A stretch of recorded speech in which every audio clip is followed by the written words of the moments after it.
지난 시간에 우리가 같이 공부해 본 것들을 하나하나 살펴보도록 하겠습니다. 먼저 성산문의 수양산 바라보며 라는 시조에서는요, 중의적 표현이 등장했습니다. 수양산이 의미하는 바가 두 가지로 나뉘는데 산과 그리고 수양대군, 그리고 줄여 죽을진들 채미도 하나인 것가 라는 부분에서 서리법이 등장했고요. 그리고 백이와 숙제라는 은나라 사람의 고사를 인용해서 이제를 하나노라 라고 하면서 어떻게 고사리를 캐고 다른 나라의 주나라의 땅에 난 것을 먹고 살 수가 있는가 라고 이야기를 하면서 자신은 이 땅에 태어나는 어떠한 것도 먹지 않겠다 라고 이야기를 하면서 그들보다 더욱 굳은 절의를 보여주고 있습니다. 자, 다음으로 개랑의 시조를 한번 볼까요? 이화후 흩뿌릴째 울며 잡고 이별한 님, 봄에 이별한 님이 추풍 낙엽에 저도 날 생각는가 라는 부분을 통해서 봄부터 가을까지 계절의 변화, 그리고 시간의 흐름이 지났어도 님을 그리워하는 화자의 모습을 볼 수 있었고요. 천리의 외로운 꿈만 오락가락한 홈에 라는 부분에서는 공간적인 거리, 그리고 정서적인 거리를 통해서 님을 향한 그리움의 마음을 잘 드러내고 있음을 우리가 배워봤습니다. 오늘의 수업은 교과서 페이지 208페이지부터 213페이지까지입니다. 지난 시간에 이어서 오늘은 윤선도의 만흥, 그리고 사설시조, 창 내고자, 창을 내고자를 배우도록 하겠습니다. 먼저 윤선도의 만흥을 함께 공부해 보도록 하겠습니다. 교과서 209페이지입니다. 여기가 어딘지 아시나요? 윤선도가 영감을 얻었던 금쇠동이라는 곳입니다. 전남 해남에 위치하고 있는데 해남은 땅끝마을로도 유명하죠. 만흥은 고산 윤선도가 지은 산중신곡에 수록된 작품입니다. 산중신곡은 윤선도가 56세경 전라남도 해남의 금세동에 기거하며 창작한 시들을 묶은 작품집인데요. 우리가 오늘 배울 만흥도 이 산중신곡 안에 수록된 작품입니다. 해남 금세동을 특별하게 생각했던 이유는요, 이 고산 윤선도가 54세에 꿈을 꿨대요. 근데 꿈속에서 금세동과 같은 풍경을 보고 이런 곳이 있다면 얼마나 좋을까 라고 생각을 했다고 합니다. 그런데 길을 거닐다가 꿈속에서 본 곳과 똑같은 곳을 발견한 거죠. 그게 바로 금세동이라는 지금 사진에서 보이고 있는 지역이었고요. 지금은 고려시대의 유물들이 많이 묻혀 있어서 유물 발굴과 그리고 복원 작업 중이라고 합니다. 그래서 지금 우리가 사진으로 볼 때는 되게 풀이 우거져 있고요. 그냥 여느 산들과 다르지 않아 보여요. 아직 일반인들은 출입이 불가하다고 하니 얼른 복원이 되고 하루빨리 볼 수 있었으면 좋겠습니다. 그러면 윤선도라는 작가에 대해서 조금 더 알아보고 작품을 분석해 보도록 하겠습니다. 윤선도의 만흥입니다. 이 만은요, 가득 찰 만자고요. 그리고 흥할 흥 해서 만흥입니다. 결국에 이걸 합치면 흥겨움이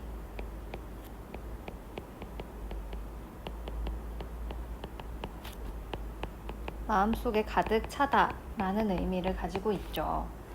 자, 어떤 부분이 윤선도의 마음에 흥겨움을 가득 차게 했을까요? 일단 우리가 학습지를 보면서 윤선도의 생애에 대해서 한번 간략하게 이야기를 해보도록 하겠습니다. 자, 여러분들 지금 윤선도는 이렇게 생겼었대요. 초상화인데요. 자, 한번 같이 읽어보도록 하겠습니다. 조선 중기의 시조 작가이자 문신이다. 그런데 본관은 해남이었다. 자, 우리 예전에는요, 대를 잇는 것이 굉장히 중요했기 때문에 8살 때 큰아버지에게 입양됐다고 합니다. 그래서 양자로 입적해서 해남으로 내려가서 유년 시절을 보냈다고 해요. 자, 그런 다음에 18살에 진사초시에 합격, 그리고 20살에 1등 했고, 항시와 진사시에 연이어 합격해서 이제 벼슬길에 오르게 됩니다. 그래서 해남에서 지내던 중에 병자호란이 일어났고, 이것을 욕되게 생각해서 제주도로 가던 중에 보길도를 만납니다. 완도 옆에 있는 전라남도 완도라는 곳 아나요? 그런 섬이 있는데요. 보길도라는 섬이 있어요. 자, 거기에 경치가 너무 아름다워서 그곳에 정착하게 됩니다. 자, 이 부분을 왜 선생님이 이야기를 하냐면요. 윤선도의 유명한 어부사시사라는 작품이 있습니다. 이 작품이 바로 보길도에서 쓰여진 작품이기 때문입니다. 그래서 계속 읽어보시고요. 자, 마지막 부분 한번 같이 볼까요? 윤선도는 평생 4번에 걸쳐서 총 25년간의 유배 생활을 하였는데, 아까 전에 우리가 사진으로 봤던 금세동은 그가 영덕에서의 2번째 유배를 마친 후 생활의 터전으로 삼은 곳이다. 윤선도는 유년 시절을 해남에서 보냈기 때문에 해남 생활이 처음이 아니었지만 금세동을 새롭게 발견한 것은 이 시기로 알려져 있다. 그래서 이 시기에 바로 만흥이라는 시조를 썼다라는 거 우리가 알 수 있습니다. 아마 윤선도가 여러 번의 유배 생활을 하면서 분명히 정치 너무 지겹다, 지친다 라는 생각을 분명히 했을 겁니다.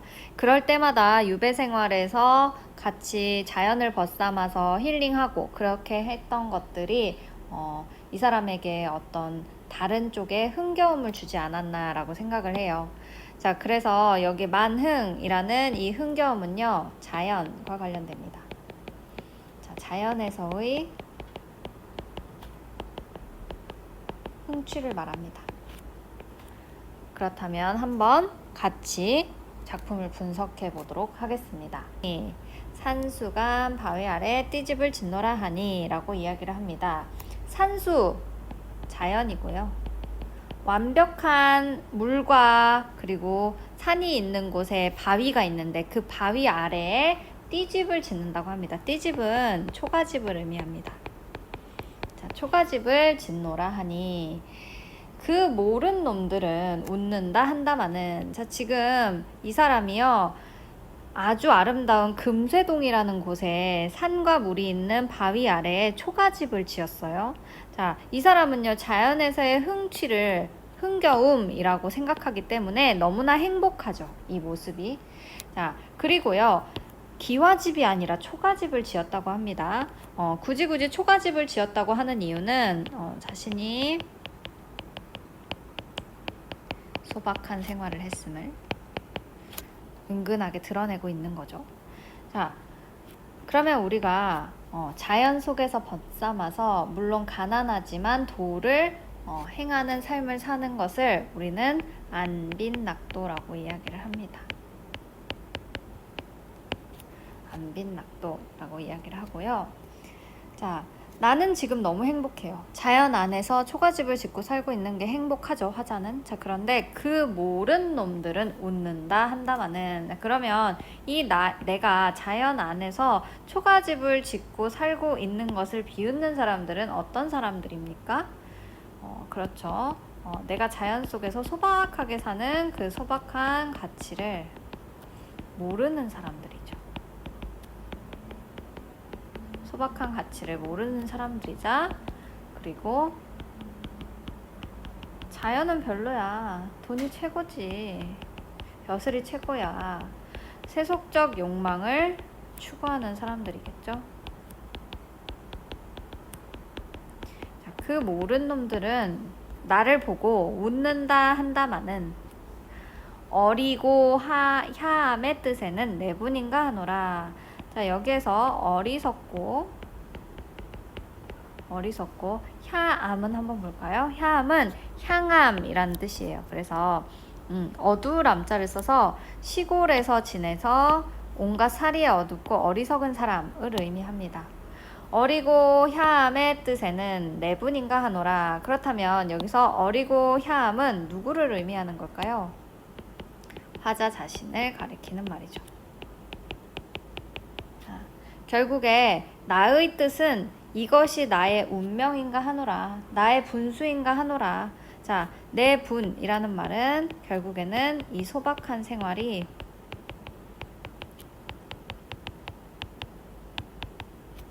내 분수인가 하노라 라는 의미를 가지고 있습니다. 자, 지금 자신은요, 이렇게 자연 속에서 벗삼아 사는 삶이 최고라고 생각하고 있어요. 이 화자의 머릿속에서는. 자, 이거 안빈낙도를 굉장히 추구하는 사람입니다. 하지만 지금 그 모르는 놈들이 웃는다 하지만 어리석고, 그래, 그 사람들이 웃지, 너네 많이 비웃어라. 나처럼 어리석고 사리에 어두운 사람의 뜻에는 이것이 내 분이라 하노라, 이렇게 얘기를 하고 있어요. 자, 결국에는 이게 정말로 내가 어리석다고 생각하고 내가 사리에 어둡다고 생각하는 게 아니라 나의 신념이 안빈낙도에 있기 때문에 외부에서 나를 비웃거나 조롱하거나 해도 나는 굴하지 않는다는 거죠. 결국에는 이 소박한 생활이 내 분인가 하노라 라는 부분은요,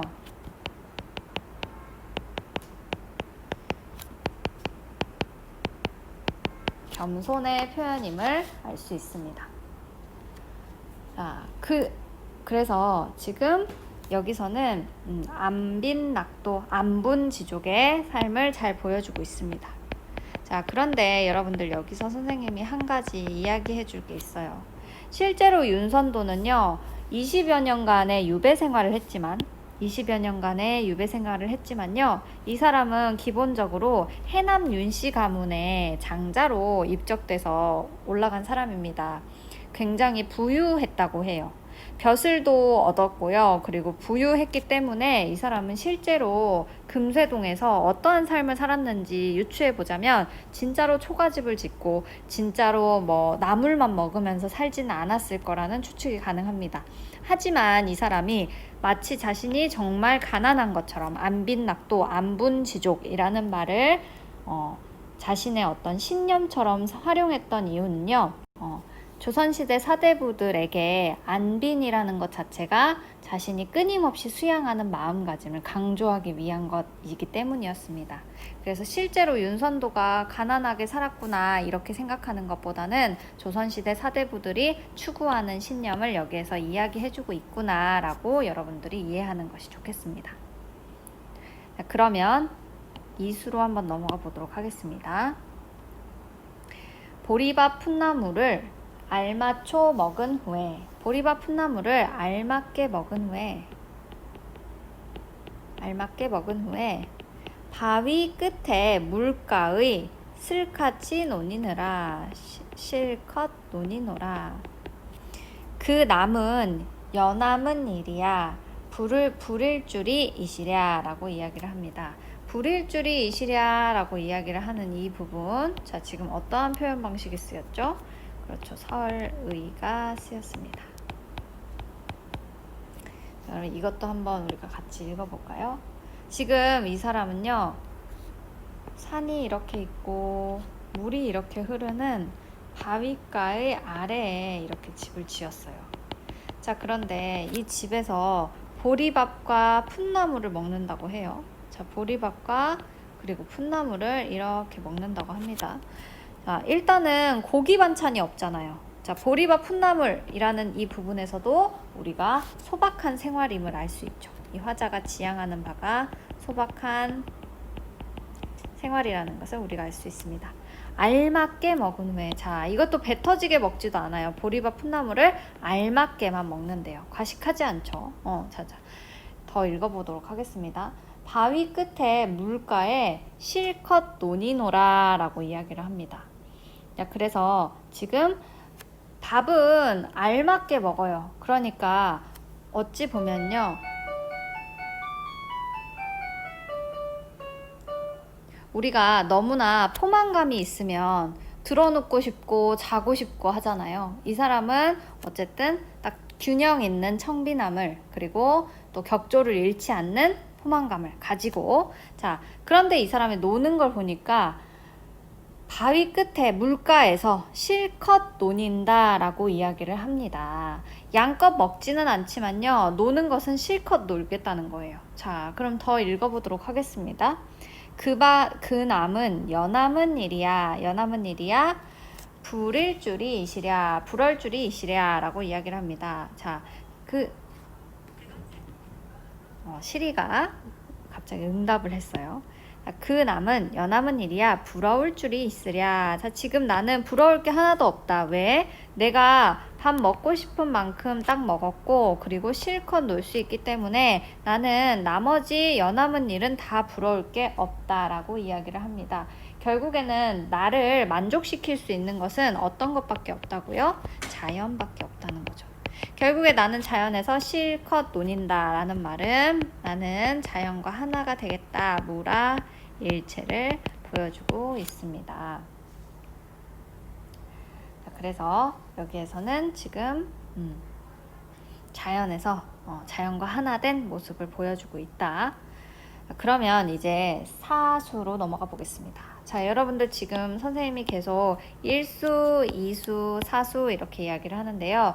지금 보통 이전에 봤던 시조들이 3장에서 끝나는 것과 반대로 이거는 지금 3장인 시조들이 여러 개가 지금 붙어서 움직이고 있습니다. 우리는 이것을 연시조라고 이야기를 합니다. 자, 이제 사수로 넘어가 보도록 하겠습니다. 누구셔? 누군가 삼공도건 낫다 하더니, 자, 삼공은요 영의정, 좌의정, 그리고 우의정 이렇게 세 명의 고위 관료를 말합니다. 누군가 삼공도건 낫다 하더니 만승이 이만하랴. 만승은요 천자를 의미합니다. 천자, 자, 하늘의 자식이라는 말이죠. 굉장히 높은 직위를 가지고 있는 사람입니다.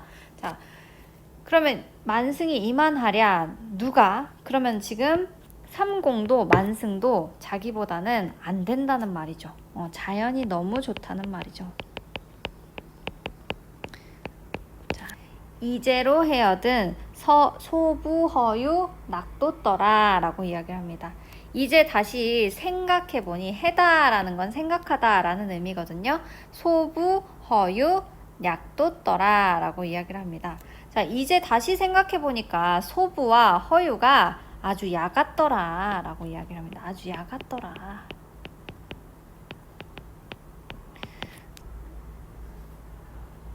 소부도 그렇고 허유도 그렇고 둘 다 요나라 때의 사람입니다.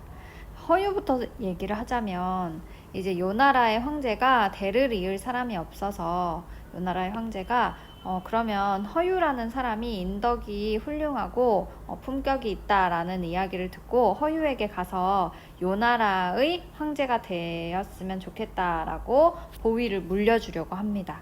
그러자 허유는요 이것을 거절하고 나의 귀가 더럽혀졌다라고 하면서 흐르는 냇가에서 귀를 씻고 그 다음으로 기산이라는 산에 들어가서 은거하면서 살아요. 자, 자연 속에 은거한 거죠. 자, 그렇다면 소부라는 사람은요 이제 허유가 귀를 씻은 그 냇가의 물이 이미 더럽혀졌다라고 생각을 합니다. 그래서 자신이 몰고 온 소에게 그 냇가의 물도 먹지 못하게 합니다. 그리고 두 사람 모두 속세를 벗어나서 자연 속에서 은거하면서 삶을 살았던 사람으로 우리가 고사에서 유명한 사람들입니다. 그런데 화자는요 이제 생각해보니 그러한 소부와 허유가 아주 야같다라고 이야기를 하는 겁니다. 왜 그렇게 이야기를 하죠? 자, 소부와 허유 생각해보면 이 사람들은 다른 사람들한테 얘기하지 않고 둘만 서로 자연을 택했다는 거예요. 자, 많은 세상 사람들이 권력을 탐할 때 이 사람들은 자연을 택했다는 겁니다. 결국에 진짜야 이제 생각해보니까 소부랑 허유가 완전 야근 놈들이네 이렇게 이야기를 하는 게 아니라요 어찌 보면 소부와 허유가 자연을 택할 만큼 아주 지혜롭다라는 이야기를 하는 겁니다. 자, 결국에 이거는 반어적인 표현이죠. 그러면서 더 읽어보도록 하겠습니다. 아마도 이 자연은 임천한응을 비길 곳이 없애라 라고 이야기를 합니다. 아마도 이 자연 속에서 느끼는 한가한 흥취를 비길 곳이, 얘랑 견주어서 비할 곳이 없으리라 라고 이야기를 합니다. 자, 그래서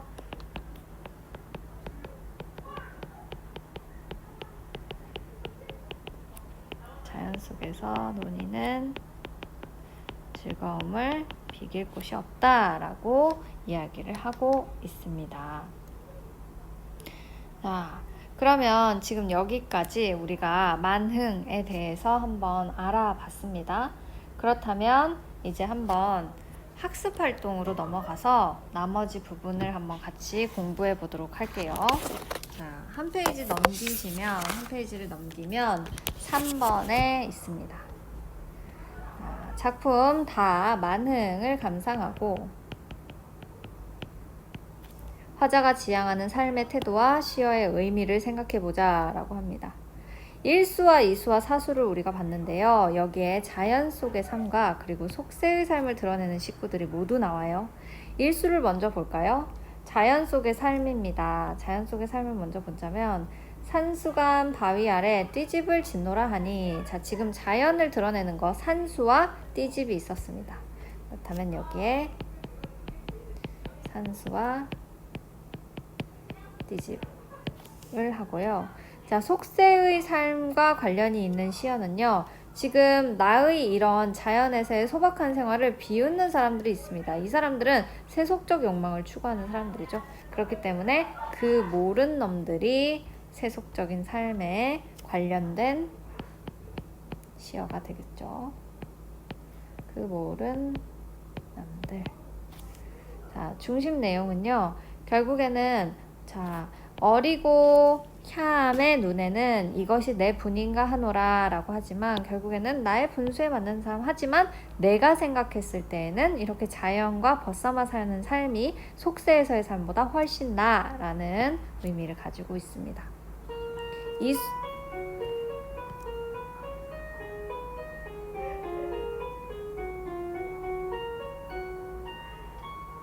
자, 이수를 한번 가볼까요? 여기에서도 자연을 드러내는 시어들이 있습니다. 보리밭 풋나물이라는 부분과 그리고 바위끝 물가라는 부분이 있습니다.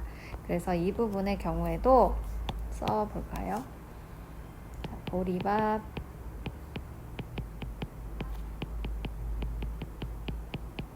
풋나물 그리고 바위끝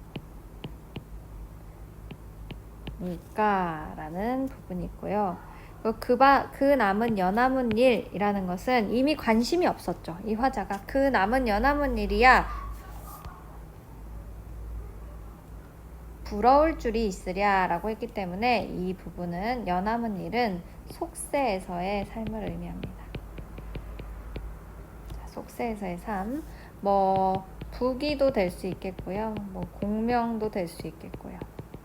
여러 가지가 있었겠죠. 그래서 그 연함은 일. 그래서 여기에서는요, 결국에는 세속적 삶이 전혀 부럽지 않아요. 왜? 나는 자연 속에서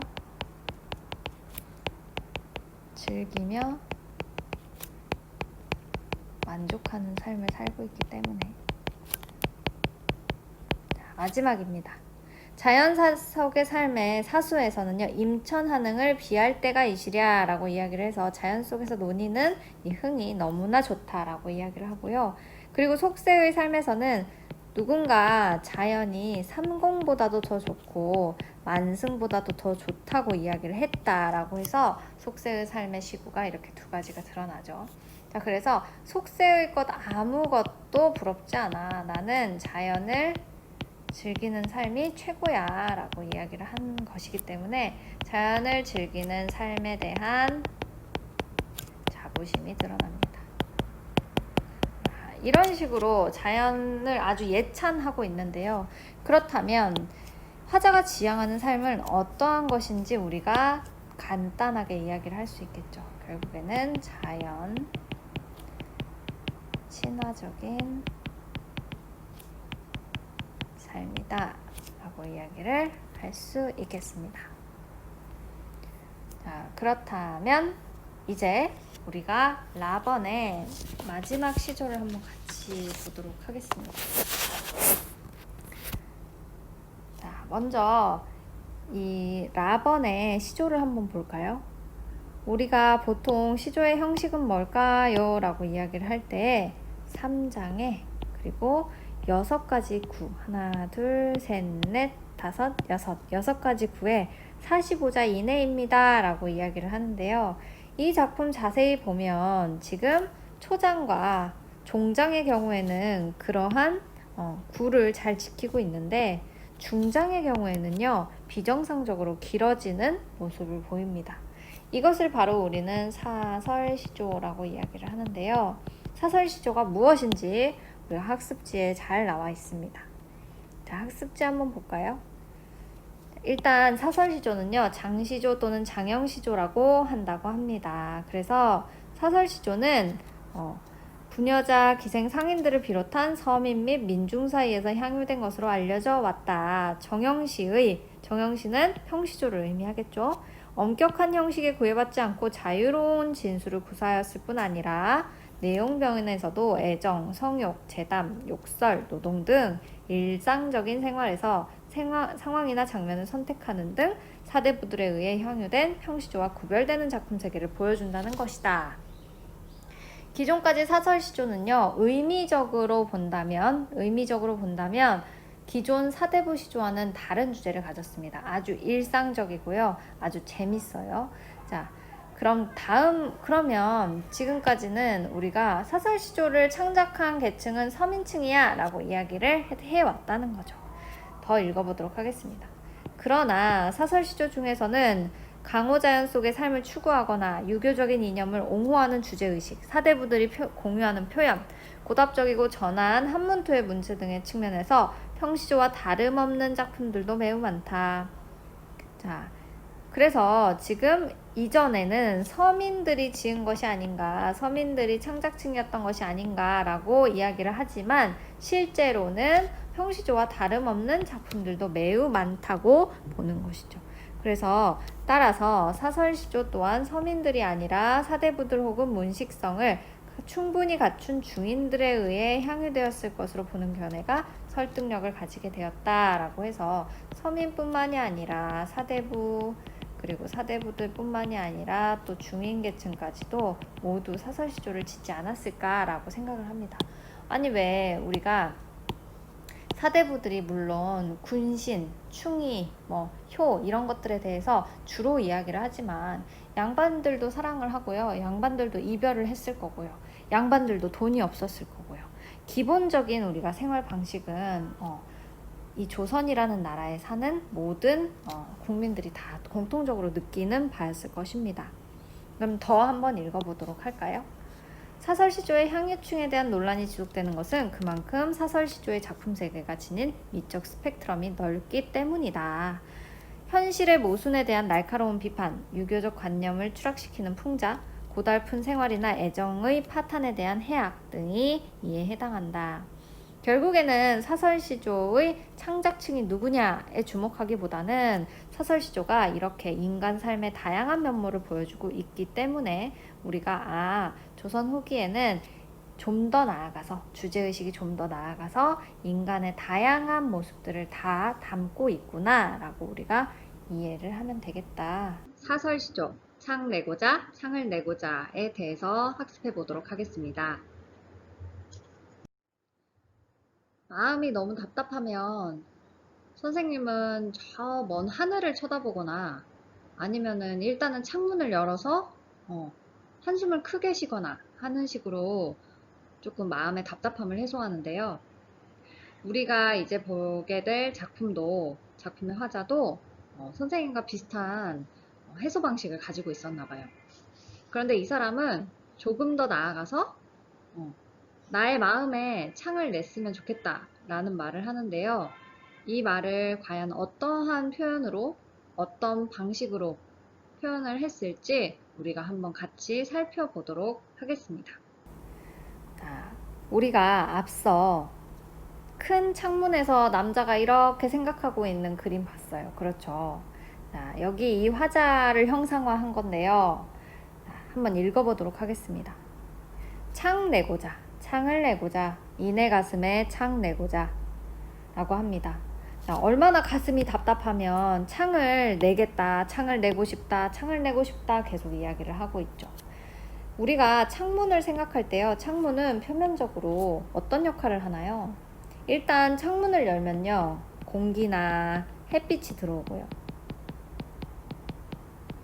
그리고 바깥을 볼 수 있어요.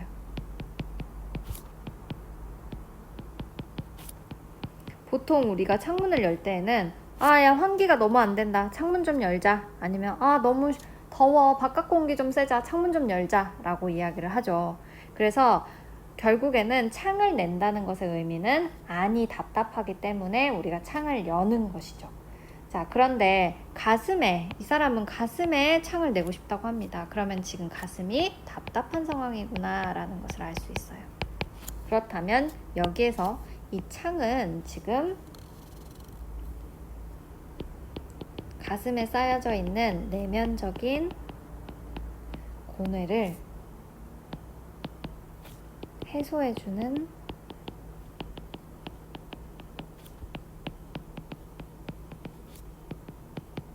매개체가 되겠죠? 자, 더 읽어보도록 하겠습니다.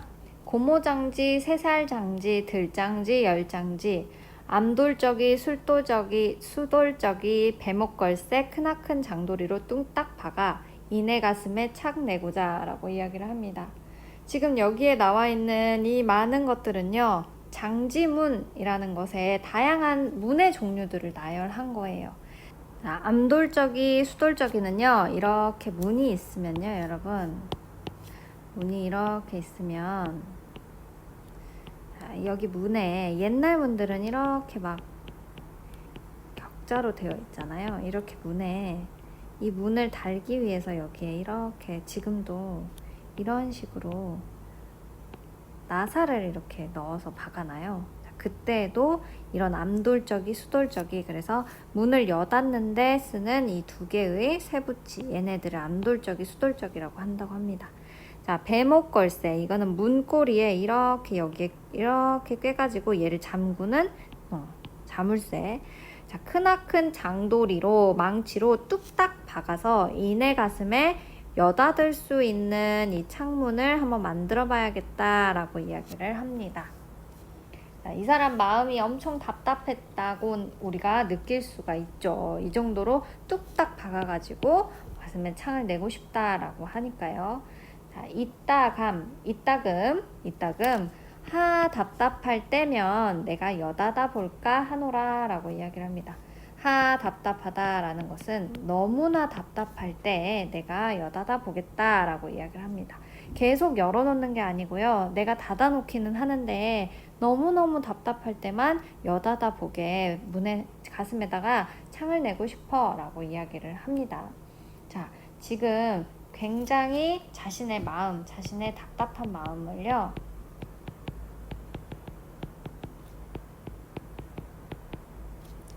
비유했는데 그것을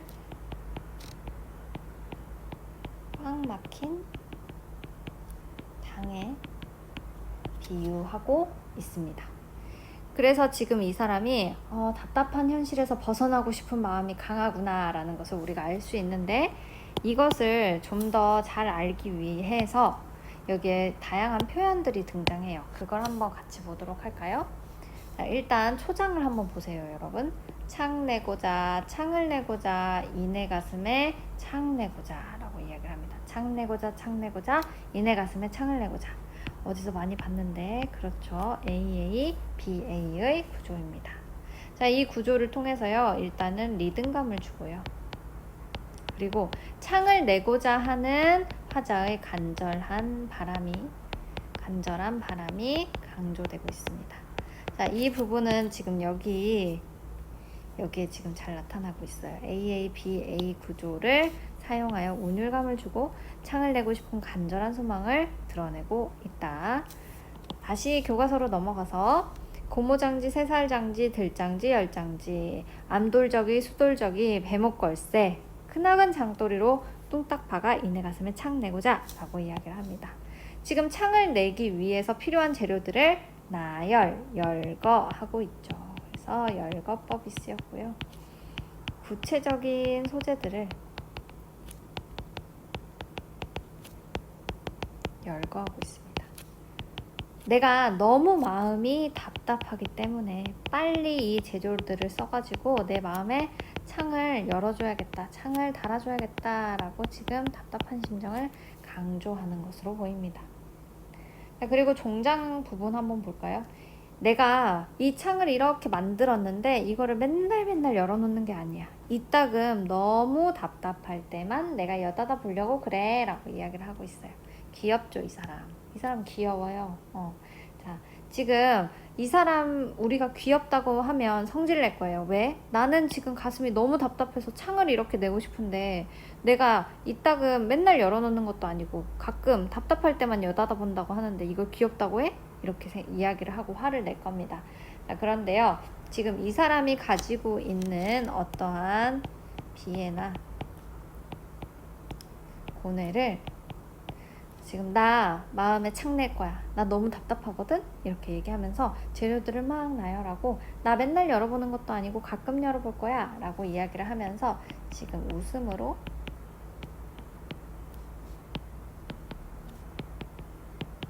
극복하려고 하는 모습을 보입니다. 자, 이거는 우리가 지난 시간에 배웠던 해학적인 모습을 잘 드러낸다고도 볼 수 있겠습니다. 그래서 이렇게 지금 라번의 작품도 함께 봤고요. 이제 여기에서 우리가 넘어가서 학습 활동을 한번 보도록 하겠습니다. 자, 뒷부분의 학습 활동 한번 같이 볼까요?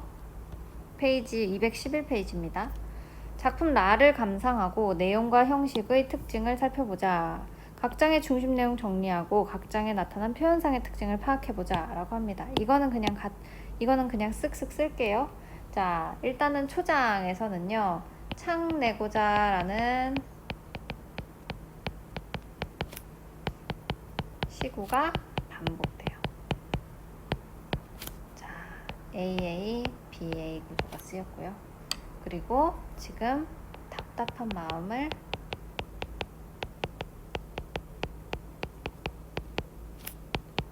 비유하고 있습니다. 어디에? 창에. 그래서 창을 내고 싶은 소망이 잘 드러나고요. 중장 부분에서는 친근한 일상적 사물을 열거하면서 창의 부속품을 열거하면서 결국에는 답답한 마음을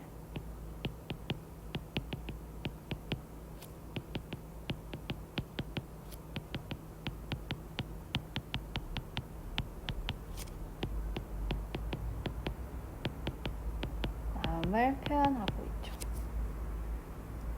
자, 그리고 여기에 중심 내용으로 보자면 지금 창의 종류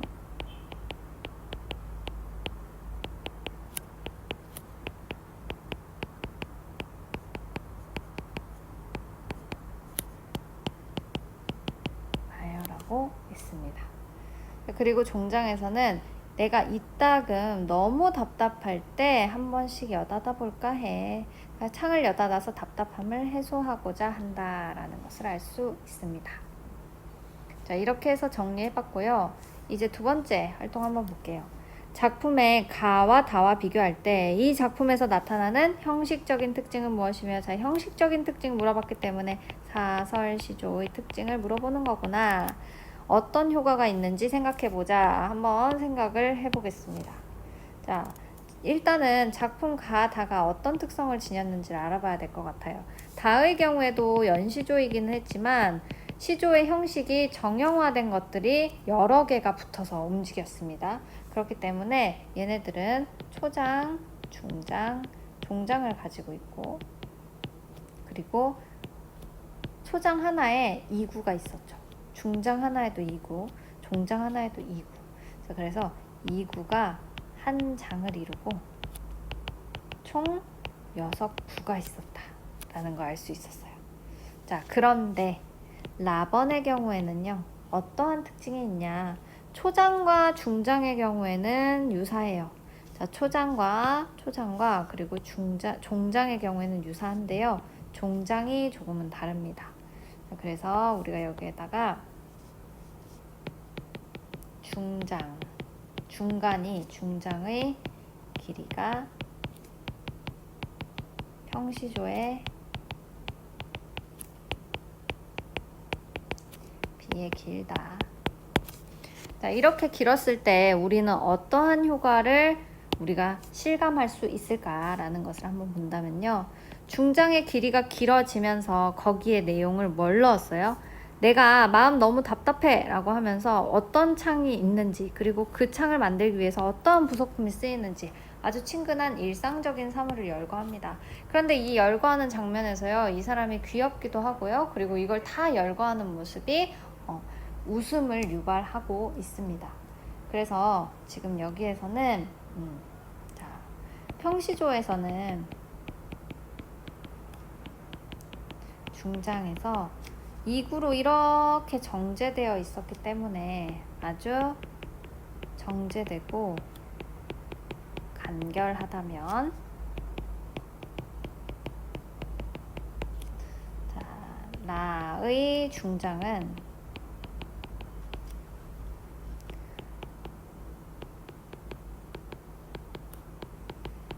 어떤 사물들을 막 많이 말하면서 이어나갑니다. 많은 말을 이어나가는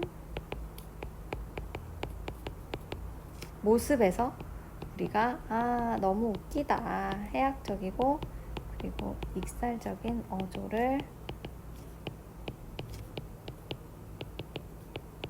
느낄 수 있는 것입니다.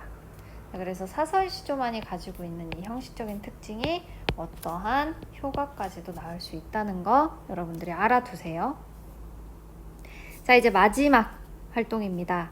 지금까지 봤던 작품 가와라를 다음과 같이 정리해보고 조선시대 시조의 전개 양상을 파악해보자 라고 나옵니다. 한번 기억을 떠올려보자면요. 가는 성산문의 시조였어요. 자, 성산문의 시조였는데 성산문의 이 시조, 지금 수양산 뭐더라? 수양산 바라보며 이제를 하나노라 라는 내용이었습니다. 이거 결국에는 이제 너희 어떻게 주나라 땅에 고사리를 캐먹어? 나는 왕조가 변했기 때문에 아무것도 먹지 않아. 나는 지조를 지킬 거야 라는 굳은 절개와 지조를 보여주고요. 이것의 형식은 별다를 거 없는 3장 6구 45자 이내의 평시조였습니다. 자, 나는요 계랑의 시조였어요. 자, 우리가 매창이라는 이름으로도 불렀는데요. 작가의 신분은 기녀였고요. 자, 지금 짧은 사랑이었지만 님을 만나서 그 님에 대한 그리움을 이야기하고 있었습니다. 이 또한 형식은 가와 같은 평시조였고요. 자, 답원입니다. 이제 윤선도의 만흥이었습니다. 윤선도라는 사람 유배 생활을 오래 하긴 했지만요. 이 사람도 사대부라는 신분이 있었고요. 대신에 이 사람은 금세동이라는 곳에서 자연과 벗삼아 사는 즐거움을 알게 된 거죠. 그것에 대한 흥겨움을 알게 됐기 때문에 자연 친화 속의 즐거움에 대해서 파악했습니다.